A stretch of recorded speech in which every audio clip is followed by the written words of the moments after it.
యేసును చేర్చుకుంటే రక్షణ, యేసును చేర్చుకుంటే జీవం, యేసును వేడుకుంటే స్వస్థత, యేసును అంగీకరిస్తే ఆశీర్వాదం.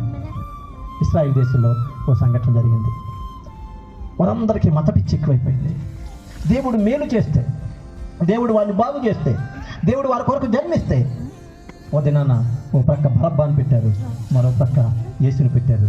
మీకు ఎవరు కావాలని అడిగితే వారు బరబ్బానే కోరుకున్నారు, యేసును తృణీకరించారు. ప్రపంచ చరిత్ర మీరు చదివితే ప్రపంచంలో ఎక్కువ శ్రమలు అనుభవించిన బిడ్డలు ఎవరంటే ఇశ్రాయేలే. కారణం ఏంటంటే వారు యేసుని తృణీకరించారు.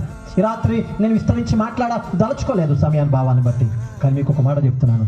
యేసును చేర్చుకుంటే రక్షణ, యేసును చేర్చుకుంటే జీవం, యేసును చేర్చుకుంటే స్వస్థత, యేసును చేర్చుకుంటే ఆశీర్వాదం. యేసును తృణీకరిస్తే నేనేమి చెప్పలేను.